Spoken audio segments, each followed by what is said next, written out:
Ms. Hutchinson, ladies and gentlemen, good afternoon. I am Krista Mulanak, Chair of the Atlantic Treaty Association Task Force on Women, Peace and Security, and it is my pleasure to be a moderator for the strategic briefing dedicated to this very important and timely subject such as women, peace and security. On behalf of the Atlantic Treaty Association Task Force, I would like to extend a very warm welcome to all of the participants of this session. We appreciate you taking time in your busy schedules to join us today, and all the ATA and YATA members who are following the streaming of this briefing online through ATA website and social media platforms. It is an honor to welcome the speaker of our today's session, Ms. Claire Hutchinson, NATO Special Representative for Women, Peace and Security. I would like to briefly introduce to you all our guest speaker from NATO. The Secretary General appointed Claire Hutchinson as NATO Secretary General Special Representative for Women, Peace and Security in January 2018. She is thus the high focal point on all aspects of NATO's contribution to the Women, Peace and Security agenda. In this capacity, her aim is to facilitate coordination and consistency in NATO's policies and activities, and to take forward the implementation of the NATO Policy and Action Plan on Women, Peace and Security. Ms. Hutchinson is a seasoned gender advocate who has worked as a senior gender advisor with the United Nations for over a decade. She was instrumental in setting the strategic development of women, peace and security for the United Nations Department of Peacekeeping in New York. She also directed the operationalization of the Women, Peace and Security agenda in Kosovo and Lebanon. Ms. Hutchinson has long been a champion of women's issues, working with women's groups for many years and supporting projects for women's empowerment across a broad spectrum. Before the briefing begins, let me introduce myself and the task force. As Secretary General of the Estonian Atlantic Treaty Association since 2012 and member of NATO Civil Society Advisory Panel (CSAP) since 2016, I am the current chairperson of the Atlantic Treaty Association Task Force on Women, Peace and Security of the Atlantic Treaty Association. Atlantic Treaty Association is an umbrella organization composed by 37 national associations in NATO members and partners to raise awareness of NATO and its role in protecting its citizens among local civil societies. In October 2018, ATA network members gathered to create a specific task force dedicated to empowering women and supporting balanced gender inclusiveness in the field of security and defense. ATA members also strongly support NATO and international community efforts to promote women's participation in decision-making processes. The task force is composed by members of the Atlantic Treaty Association Network and YATA members and coordinated by the Secretariat in Brussels. So far, the ATA task force is composed by female representatives from Albania, Armenia, Azerbaijan, Bulgaria, Canada, Estonia, Greece, Israel, Italy, and Turkey. However, we strongly encourage the participation of male colleagues. Thanking you again for being here with us today, Ms. Hutchinson. Without further hesitation, the floor is yours. Well, hello, everybody in your little screens. It's lovely to see you all. I'm so happy I can join you, albeit by this wonderful technology. But it's a good morning to you, good afternoon to you, good evening, whatever it be. So I just thought I'd start a little bit about talking about us and our mandate and what we do here in NATO and why the Women, Peace and Security agenda is so important to the work of NATO. So as you know, in 2000, the United Nations Security Council adopted Resolution 1325. And that was the first resolution which was a groundbreaking resolution because it opened spaces for women's voices in peace and security. And for the very first time on the Security Council agenda, the idea that women had a role in conflict prevention, and conflict resolution, this was the first time this had happened. And so what we talk about is opening and dislodging obstacles, but making visible the invisible. So it's making visible women who had been lost in the conversation around peace and security. So after 2000, an additional 7 resolutions were adopted, which now make up what we call the Women, Peace and Security Mandate, ranging, and the most recent one was in 2015, which is on Resolution 2242. Now, collectively, this agenda is what makes up NATO's Women, Peace and Security framework. And on top of that, we have used the resolutions to then design our own policy and our own action plan on how we implement this. Last year, in 2018, the NATO heads of state and government adopted the revised NATO policy on women, peace and security. So we've had a policy since 2007, but we now have a very new policy. And within this policy, we've introduced 3 new I's. It's called the 3 I's, and it's on integration, inclusiveness, and integrity. And these are the 3 I's that make up the Women, Peace and Security agenda for NATO. So the first I, which is on integration, is basically about mainstreaming, because we believe that you don't move women, peace and security or gender equality forward unless you integrate gender perspectives in every part of security and defence policy. So that means, how do we integrate it into cyber defence? How do we look at the gender perspectives of what does cyber security mean? We know that women have exponentially grown as hackers and crackers. We know that women's roles in cyber has grown. We know women are at risk to being attacked, but they also are agents in terms of cyber threats. So we have to look at a cyber security policy, or the way we work with cyber security, from a gender perspective. We also have to look across the board at what we would call a hybrid. How do we look at the work of NATO, which is not just on the military side, but on the other parts of peace and security, or security and defence? So that goes from energy security right through to the work that we do with defence planning, our operations on the ground. How do we integrate a gender perspective? There is no part of NATO that does not adhere itself to gender. Everything in NATO has a gender perspective. And our role is to find it, to identify that entry point, and to make sure that every part of NATO and everybody working here understands that as their role. And so the person who's most responsible in NATO, like in any organization, for this is the Secretary General, because it starts from leadership.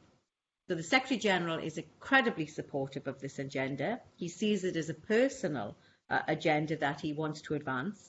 And so this starts from him and then goes down to our Deputy Secretary General, who, as you will know, is a woman and is incredibly supportive, right across to our Assistant Secretary Generals and all the way down through our alliance.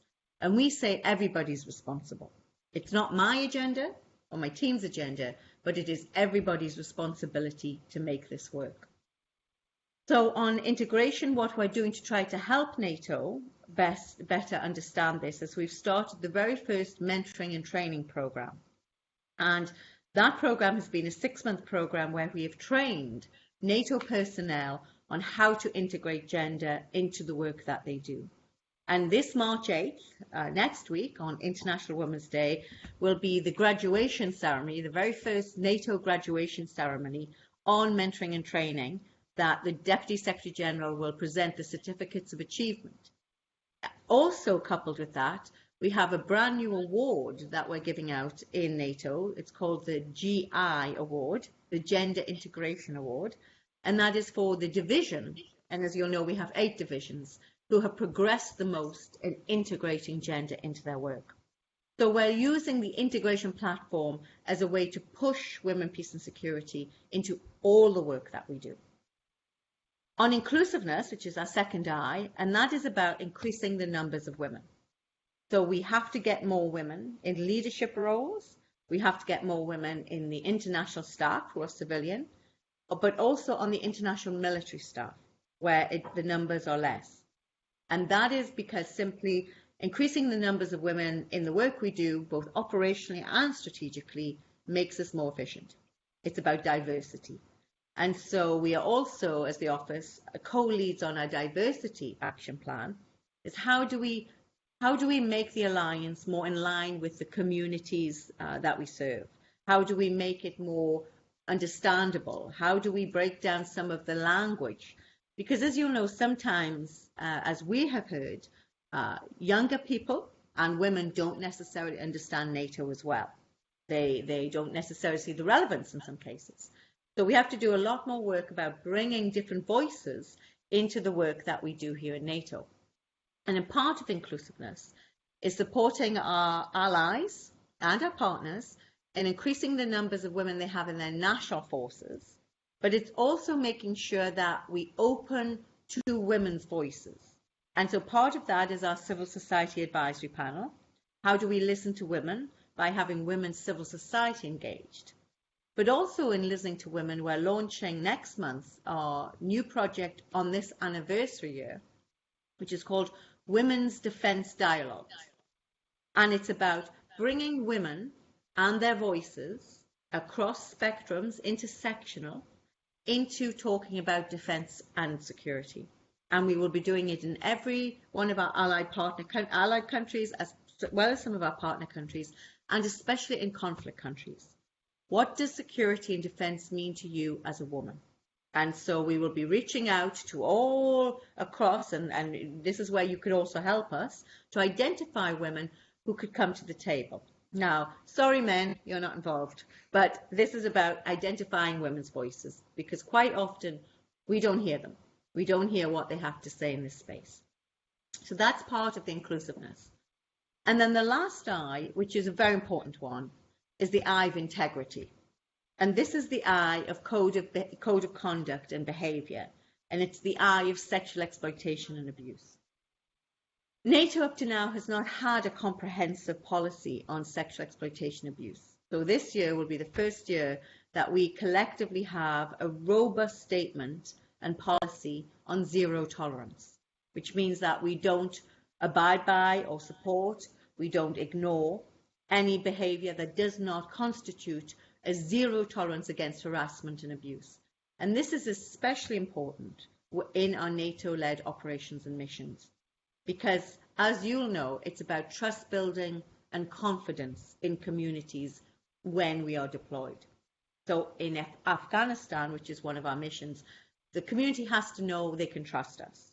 And to trust, we have to give out statements saying our behaviour and how we operate and how we engage is going to be of platinum, a platinum standard. And so this is how we were moving forward on our integrity. So collectively, those three I's are shifting, or what we would say is the bar in terms of NATO's response to women, peace and security. We're moving forward on a lot of projects. We're assessing where we've been, because as next year's the 20th anniversary of 1325, we want to be able to measure how far we have moved ahead. And so we're introducing a new system, a framework of evaluation, monitoring and evaluation program, where we are developing indicators of progress and tracking markers. And we will be doing a full-scale evaluation this year that we will be able to release next year on how far NATO has implemented women, peace and security since 2000. And it's a huge project, but we need to be able to know where we have come from before we can decide where we go. And so this is part of the work we'll be doing over this year. So we have a lot of work underhand. We have a lot of work to do.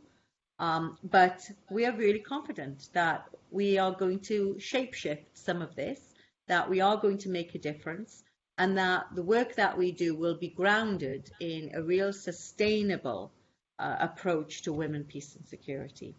So I just wanted to give you that general briefing, and I know that you have lots of questions, so I will leave it there, and then I will go to you for any questions you have. Thank you for the informative and interesting talk. Once again, I would like to thank you for having the time to speak with us on this important and timely issue. Actually, I found inspiring what you said about this new initiative, Women's Defense Dialogue, to hear women voices. As you mentioned, sometimes we can't hear all the women, and it's very good. I'm already excited to hear about it more in the near future. Now we will have the time for the questions from the audience, and I would like to ask the first question. How the women, peace and security topic will be discussed in the NATO summit at the end of this year? And how about cooperation between NATO and the EU on this topic? Thank you. Great, thank you. So given that it's a priority for the Alliance, of course it's going to be part of the summit at the end of the year. What we're in discussion now is where does that place and how do we do this?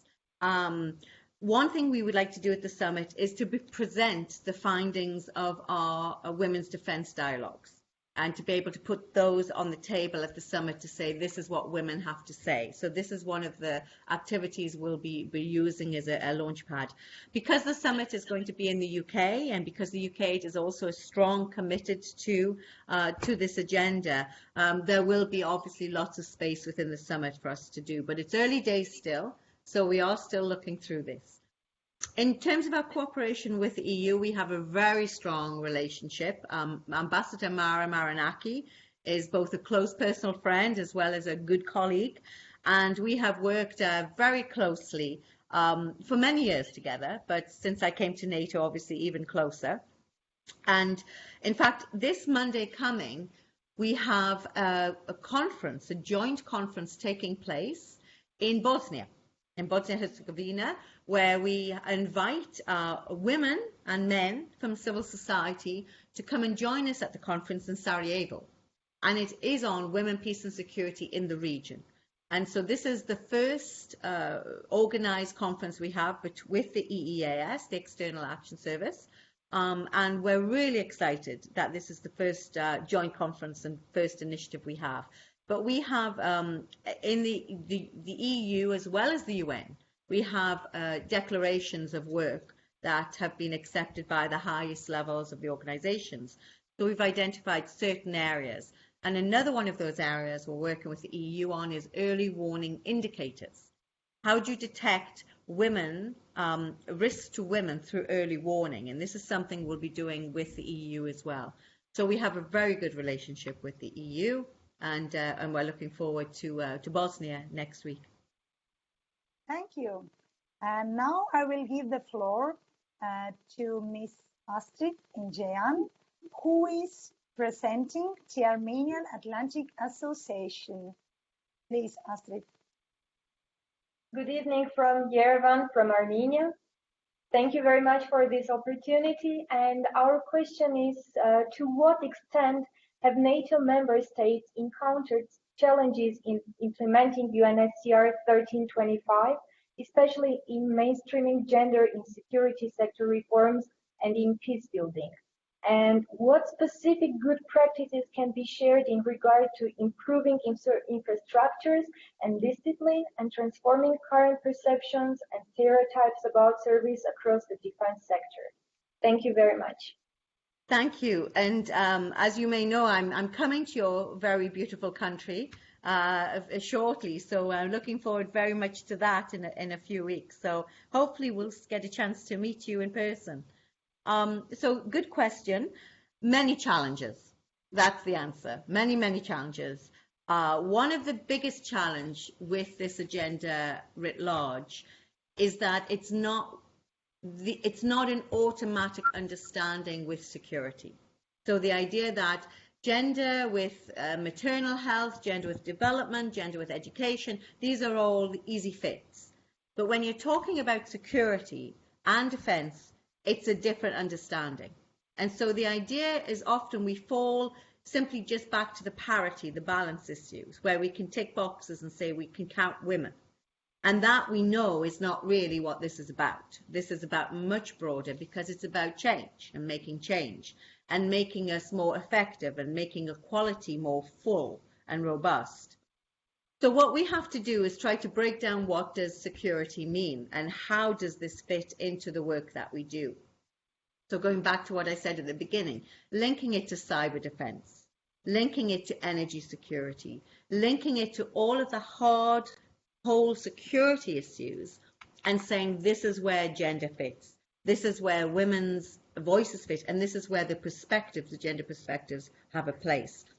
And until we can do that, we're often going to have problems, because what we often see is people add on the end of sentences "and women." So they will have a document and they'll write "and women," as we call the "and women" and STIR approach, and say this is what we've done, we've mainstreamed it. And so part of the challenge for us is trying to change the rhetoric. How do we talk about it? So it means we're talking in a security dialogue. And this is why the women's defense dialogues will be very useful, because it will allow us to understand what the obstacles for getting gender and women's perspectives into security, and how we can transform the dialogue and the discussion, and how can we bring them into the center of the work that we do. So we have a lot of challenges with this. Our nations have a lot of challenges in trying to understand this. But I think we, and I mean the women, peace and security community, have to do better at making the linkages and showing the linkages so that people will understand this is why it matters. And it's not just about having women because it's the right thing to say or it looks good, but it really does mean there's an operational effectiveness or there's an efficiency to the work that we have in terms of security.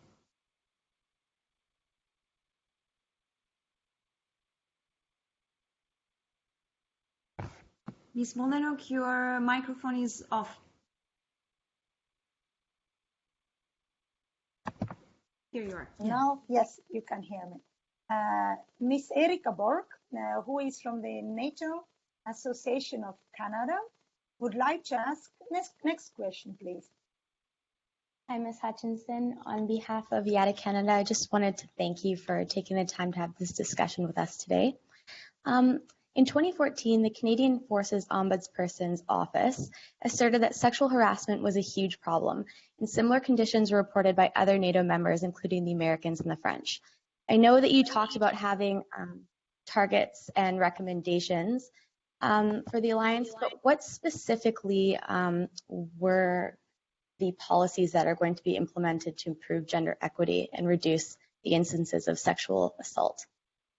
Okay, thank you. Well, hello, my fellow Canuck. And I guess you're in Vancouver, so it's an early morning for you. So well done. Yes. Thank you. Thanks for getting up.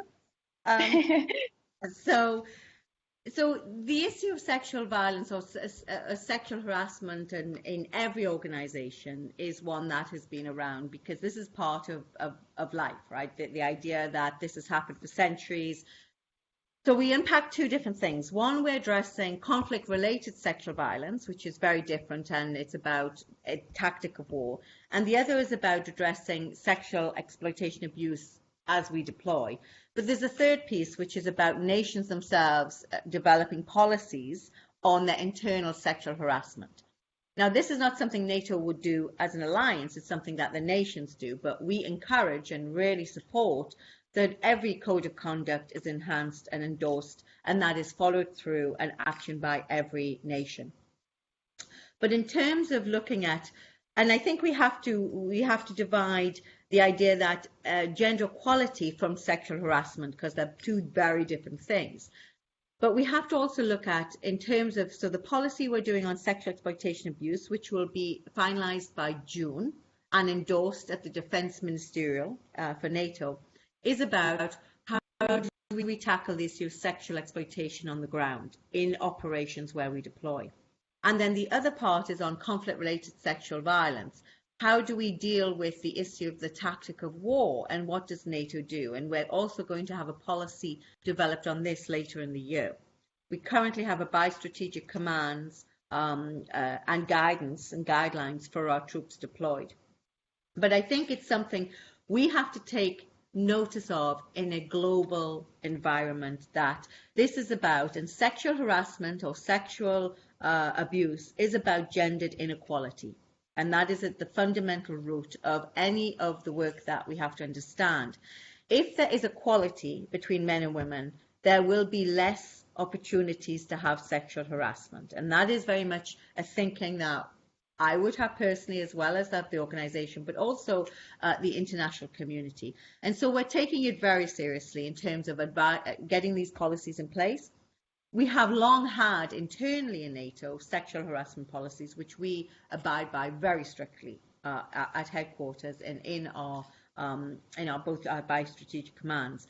But the next step is to go about looking at sexual harassment as we deploy, and also protecting communities that may be at risk. And this has been a problem for many organisations, including the UN when I worked there. So this is how we'll be dealing with it in the future. Very much.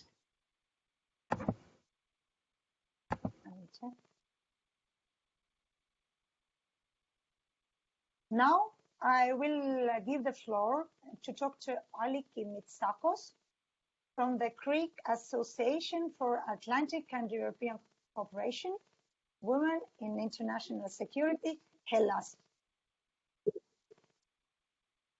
Hello, good evening from Greece. Can I be heard? Can you hear me now? Yes, hello. Hello. Good evening from Greece. First of all, I thank you very much for this initiative, and we thank the Atlantic Treaty Association also for the cooperation.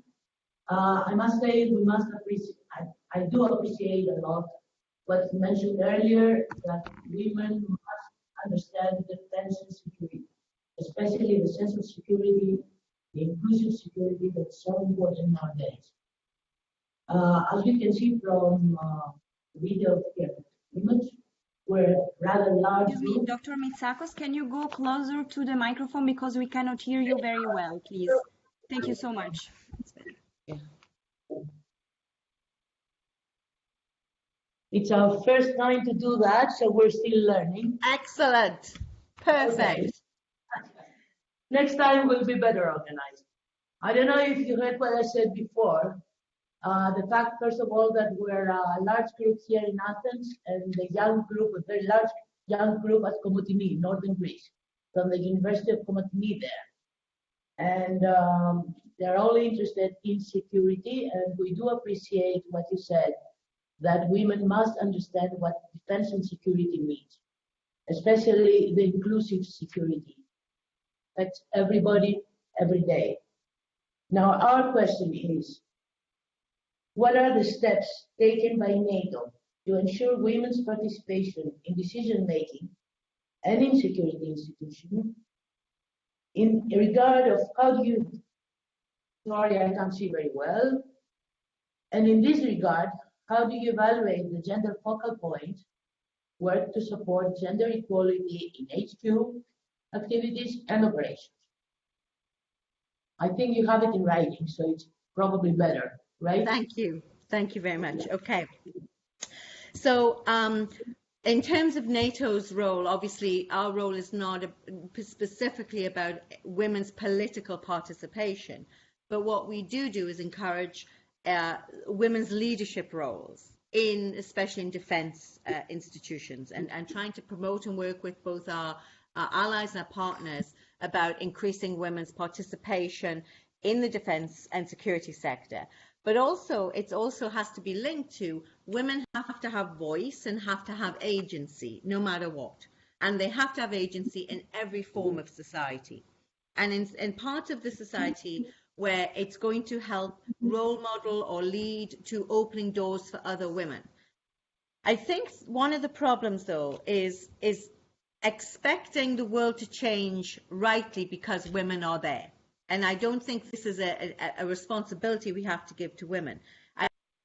Having women in any position, but at leadership all the way through, is to say this is about just fairness. At 50% of the world is women, they need to be there. But I think what we have to do is take away the sort of moral onus on women to say then the world will be a better place if women are there. That's not what's going to happen, nor should we expect that, because not all women are great and not all men are bad. But we need to understand that it should be a generic and organic flow, that women should have a right to have participation. And that's part of the Women, Peace and Security Dialogue. It's part of CEDAW. It's part of the Beijing Platform. It is part of our commitment in our alliance values, as well as the UN Charter. On the gender focal points, we would like to see more gender focal points being appointed. But I also want to caution that gender focal points then end up owning the mandate and takes away the responsibility from everybody else. And this, like I said, is not a gender advisor's or gender focal points responsibility. This is everybody's responsibility. But I think what we have to do is give better training to gender focal points. We have to elevate gender as a professionalized course, so that it's not just a simple add-on that somebody else has, because part of the problem with gender focal points, they do double duty. They have a job, and then they have the additional job of looking after gender equality. And I think until we understand this at the same level as a lawyer or a political officer or as somebody who has a profession, gender will never be taken seriously. So I think gender focal points, both the global ones, like the Global Focal Point Network, as well as the Women, Peace and Security Network, and all the other networks that are international, are exceptionally good at raising awareness of the agenda. But we have to stop speaking to women and only women. We have to go outside of this network of speaking to the like-minded and speak to those who don't like us. And that's a very difficult thing to do. And I speak all the time to people who don't like me. Believe me, it's very difficult. But we have to do that. We have to talk to those who don't want to listen, because there's too many women-only fora. There's too many women leadership fora. There's too many where we're talking to each other. And unfortunately, we're not breaking through the barriers. And that goes back to talking about security. We have to talk to those who are security owners who are men. And so this is where, with the gender focal points, absolutely I support, absolutely I think we should do more. But I caution that this allows everybody else off the hook. So let's keep bringing it back to that. The responsibility is of us all. Right. Thank you. And now, Ms. Selim Yilmaz from the Atlantic Council of Turkey will ask the next question.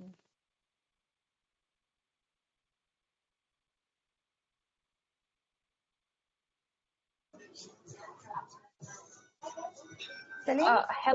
Hello, can you hear me? Yes. Okay, great.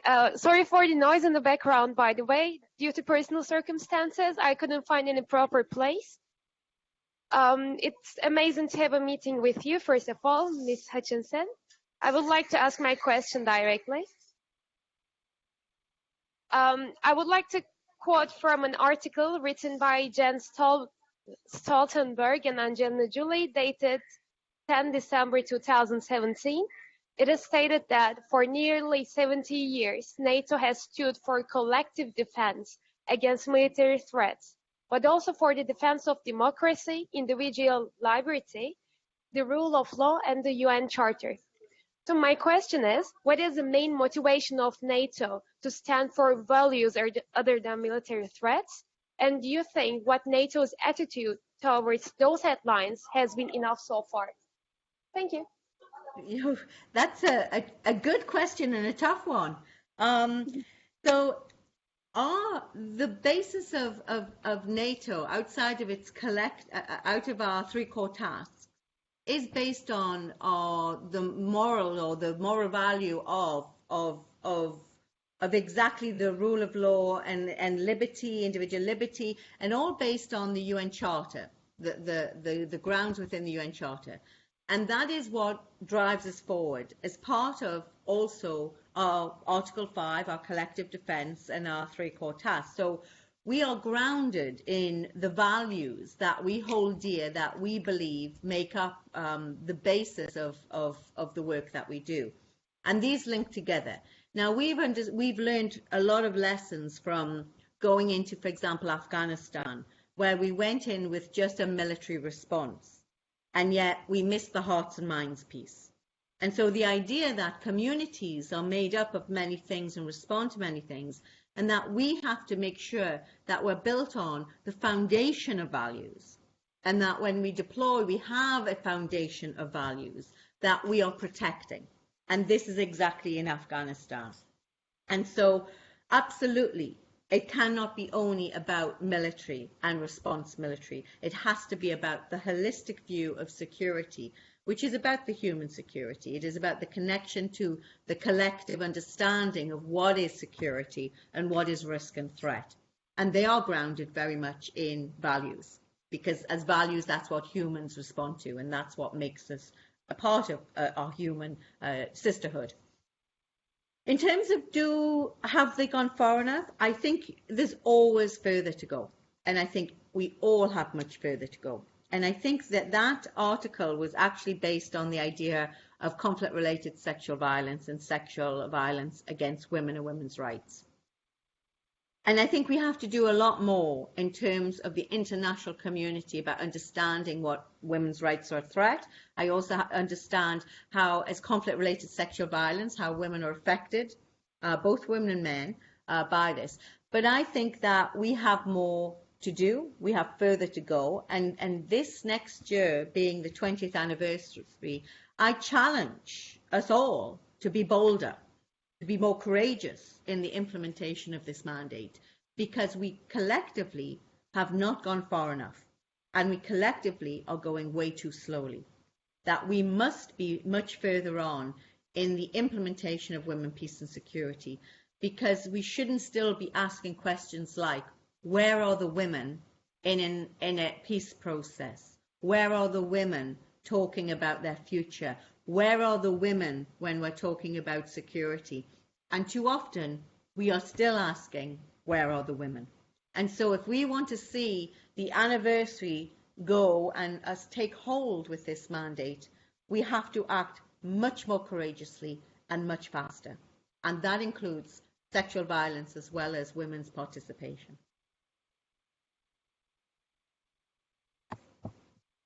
Thank you. Now I will give the floor to Ms. Sciana Pasini from the Italian Atlantic Committee, and she will ask the next question. Good morning, good afternoon, everyone. I'm here today on behalf of Chiara Pasini. She is the Vice President of YATA Italy, and she's also an official member of the WPS. First of all, thank you very much for this opportunity. And our question today would be, according to your experience, what are the main difficulties concerning the daily implementation of policies of gender equality? Thank you. Everything is a challenge. The difficulties generally are, first of all, again, unpacking the language and making it understandable why this fits into security. Why does this fit into the work of defense? What does it mean when we're talking about increasing numbers of women or integrating into cyber defense? These are the main challenges, and I think we have to do better at getting the language right. The challenges are multifold. We don't have enough women in forces. We don't have enough gender perspectives. We don't have enough gender advisors. We don't have enough resources. There's never enough resources for this work.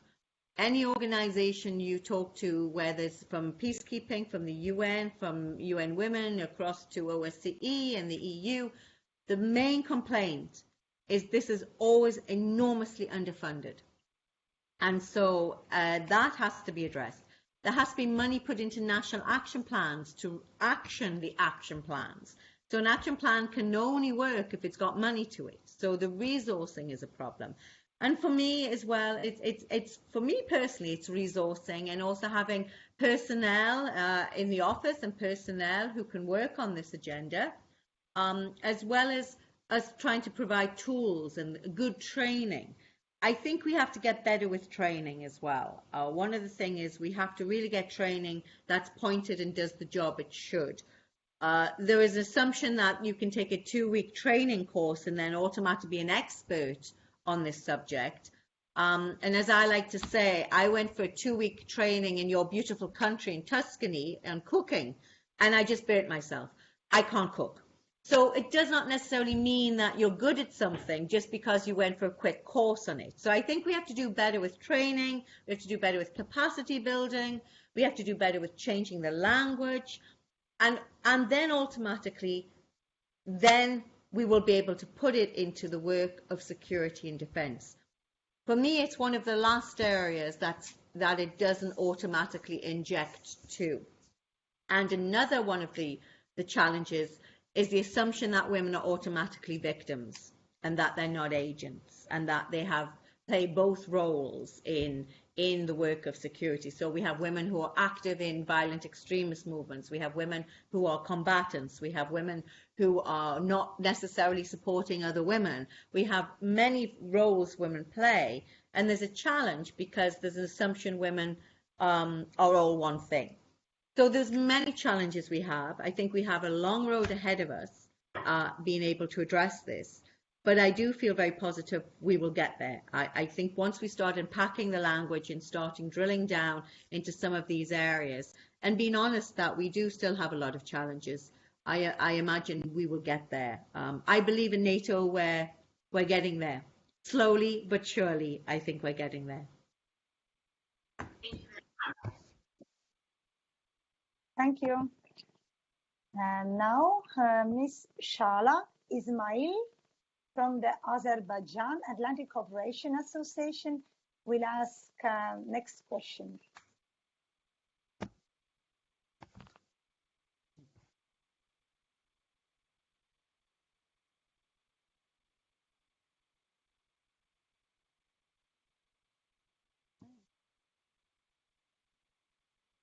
Shala, Azerbaijan. Yes. Good evening. Do you hear me? I do. Yes. Hello. Okay. Good evening. It's a pleasure and honor to share this cyberspace with everyone, and thank you very much for this opportunity. It's also a pleasure and honor to meet you again, Ms. Hutchinson. I have the best memories from September in Azerbaijan, and I'm very glad to be part of this conversation. My question is regarding the shrinking space of the civil society. You know that in most of our countries, there is a growing trend of shrinking space for the civil society, and it has very detrimental effect on our women, peace and security agenda because the women's rights organization can hardly survive, let alone be efficient. So my question is, we have this change context. So what are the innovative tools, new tools for NATO to contribute to countering this shrinking space phenomenon in our countries? Thank you. Thank you, and it's great to speak to you. And I very much enjoyed our time in Azerbaijan. So and it was a very good conference. So civil society is the bedrock of women, peace and security. Let us not forget why Resolution 1325 came into being.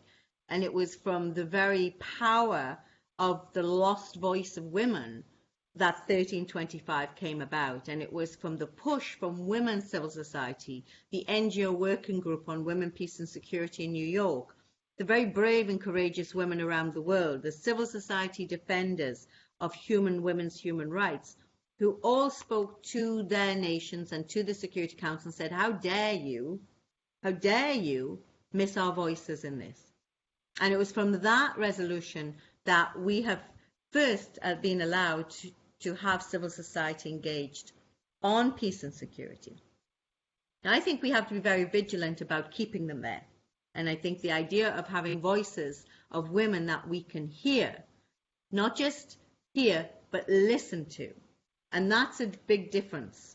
You can have women at the table, but if you're not listening to them, you're not going to get any different solutions. For us in NATO, obviously, we don't tell our nations what to do. Our nations tell us what to do.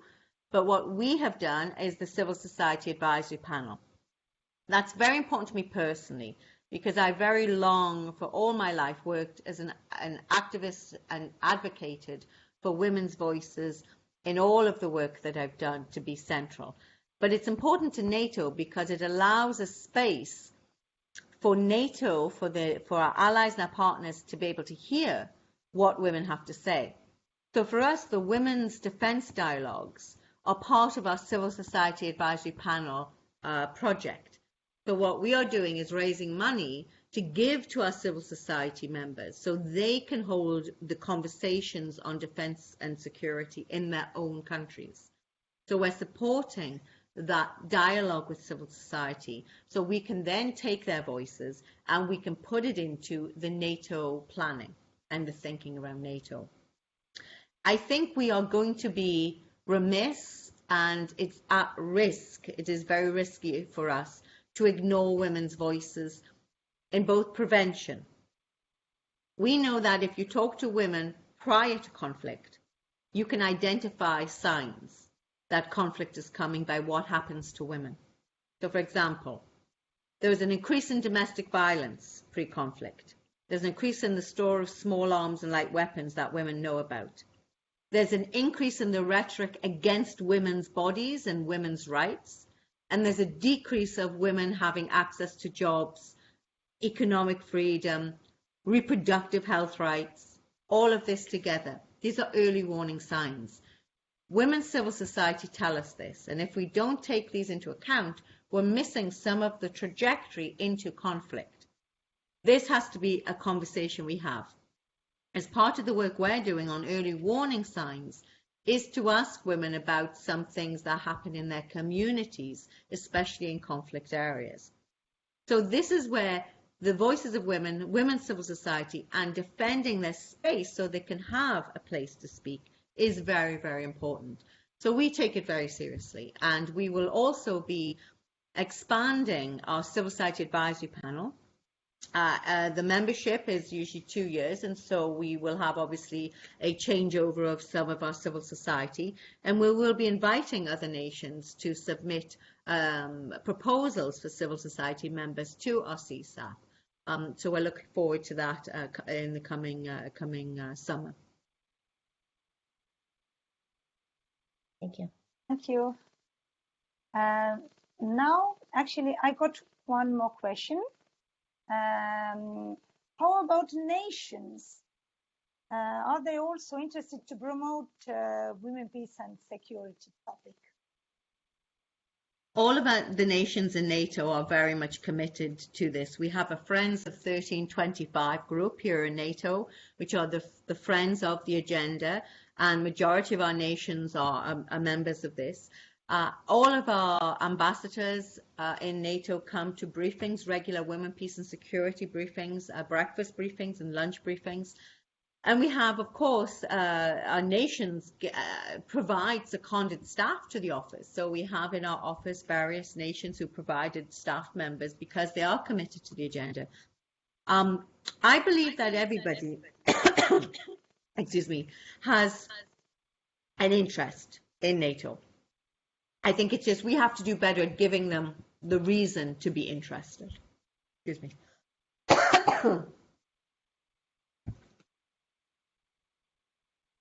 This is just water, I promise you. So I think in terms of our nations, absolutely. Our nations and our partners are very invested in this mandate.